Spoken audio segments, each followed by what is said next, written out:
Il y a certaines courses qui évoquent des souvenirs profondément enfouis dans la mémoire de ceux qui les ont vécues, et l'une des premières d'entre elles fut le Grand Prix de France 1953, qualifié à l'époque de course du siècle, une Formule 1 d'un autre temps où les voitures n'étaient que des coques autour d'un moteur, où les pilotes étaient de véritables gladiateurs ne se posant que très peu de questions, et où les circuits n'étaient rien de plus que des routes départementales.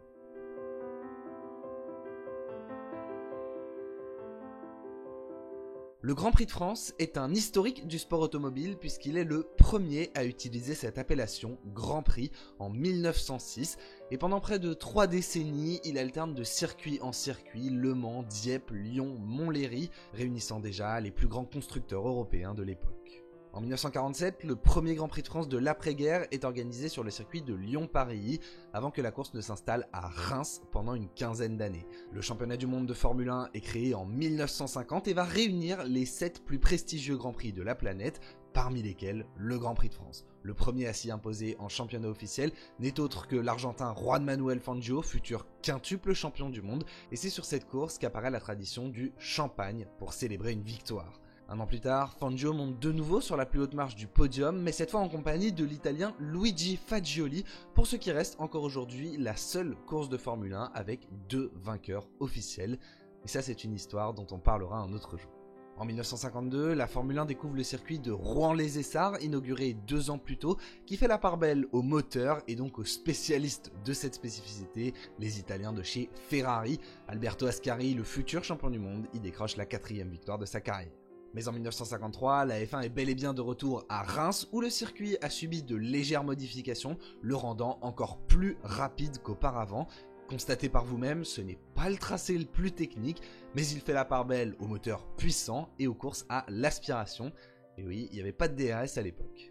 Le circuit de Reims est facilement reconnaissable avec sa forme de triangle, il est littéralement tracé entre les champs et la quasi-totalité de ses 8,3 km s'effectue à pleine charge. Donc pour une telle épreuve, il valait mieux avoir un moteur très puissant et le plus fiable possible.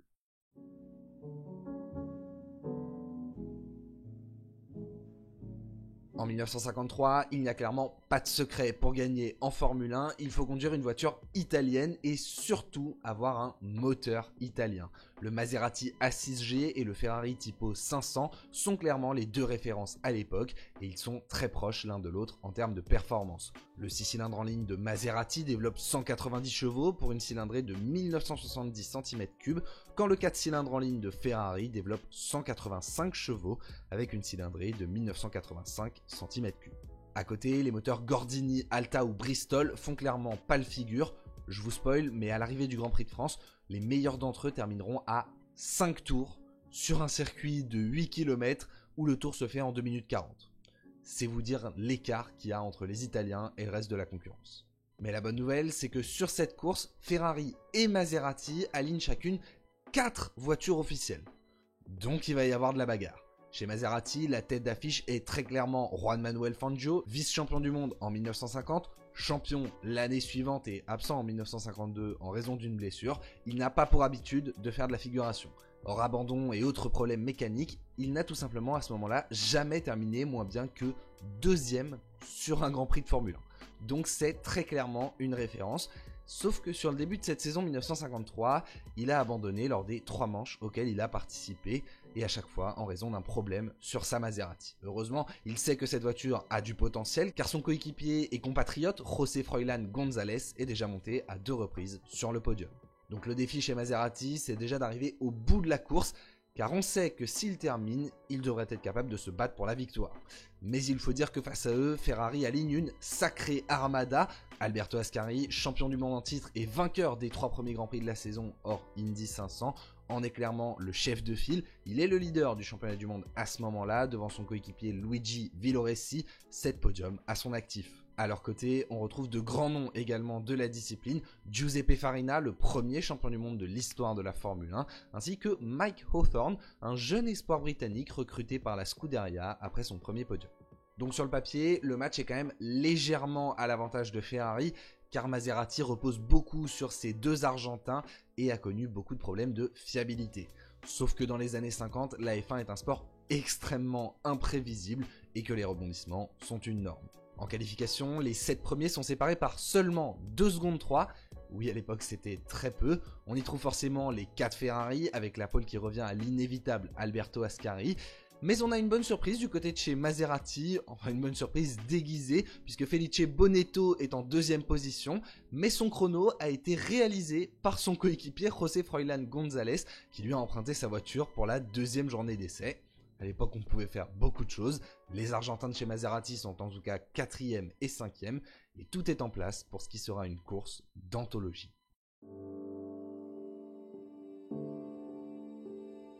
Le dimanche 5 juillet 1953, la France accueille le 28e Grand Prix de l'histoire de la Formule 1 et la lutte programmée entre Ferrari et Maserati se met immédiatement en place. Sur le plan stratégique, il est à l'époque possible de s'arrêter pour changer de pneus, mais ça prend beaucoup de temps et le gain est quasi nul, donc on ne le fait pas. Pour ravitailler, également recharger en carburant, mais là aussi ça prend plusieurs dizaines de secondes, donc généralement on préfère éviter, si bien que la quasi-totalité des pilotes partent avec un réservoir plein, avec l'idée d'aller au bout de la course. Sauf que chez Maserati, on a décidé de diviser les stratégies en envoyant José Froilán González avec un réservoir à moitié vide, ce qui va lui permettre d'aller plus vite, de s'envoler et d'inciter les Ferrari à attaquer. En fait, on veut les forcer à pousser pour espérer éventuellement une casse mécanique, et le plan se déroule comme prévu, en tout cas pour ce qui est du départ. L'Argentin prend immédiatement les commandes de la course et compte 3 secondes d'avance à la fin du premier tour.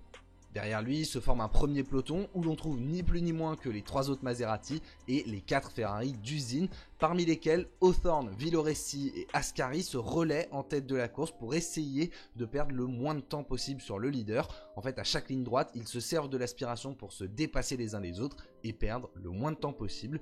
Ces échanges de positions sont assez spectaculaires. Parti en tête à queue, Bonetto est le premier à décrocher du groupe de tête, laissant définitivement tous les espoirs de Maserati reposer sur les épaules de ses pilotes argentins. En retrait pendant une vingtaine de tours, comme le voulait sa stratégie, Fangio commence à enclencher et se rapproche progressivement des pilotes Ferrari. Il commence à se montrer dans les rétroviseurs, lancer quelques petites attaques, avant d'effacer coup sur coup Hawthorn, Farina et Villoresi. Il ne lui reste alors plus qu'Ascari à dépasser, ce qu'il fait au cours du 28e tour. Le plan de Maserati se déroule exactement comme prévu. González s'arrête dès la fin du tour suivant et malgré un arrêt ultra rapide pour l'époque de 27 secondes pour le ravitaillement, il ressort en 6e position. Dans la deuxième moitié de la course, un duel s'installe entre la Maserati de Fangio et la Ferrari du jeune Mike Hawthorn. Ces deux-là profitent des lignes droites pour sans cesse s'aspirer et se dépasser. Les positions changent quasiment à chaque tour pendant une trentaine de boucles. La bataille est magnifique. Derrière, González est toujours à l'attaque, il lui reste 3 Ferrari à dépasser et il remonte progressivement. Il efface en fait assez rapidement Farina et Villoresi et s'engage lui aussi dans un duel avec la Ferrari d'Ascari. Mais le champion du monde est ce jour-là un petit peu en retrait et après une vingtaine de tours roue dans roue, il finit par abdiquer. Le podium sera pour la Maserati. Devant en revanche, la seule Ferrari encore en lutte pour la victoire est loin d'avoir abdiqué. Le jeune loup Hawthorn tient tête au champion Fangio. À 3 tours de l'arrivée, il passe la ligne côte à côte séparée par quelques centimètres seulement. Hawthorn attaque finalement le dernier tour en tête, mais Fangio le double quelques centaines de mètres plus tard. Et alors que tout le monde pense que l'expérience de l'Argentin va avoir raison de la vitesse du Britannique, Fangio commet une toute petite erreur qui permet à Hawthorn de le repasser. Au terme de 2h44 et 500 km d'un affrontement titanesque, Mike Hawthorn remporte la première victoire en Formule 1 de sa carrière, devenant à 24 ans le plus jeune vainqueur de l'histoire, à l'exception de Troy Ruttman qui avait gagné les 500 miles d'Indianapolis l'année précédente, mais le Britannique confirme en tout cas tous les espoirs placés en lui.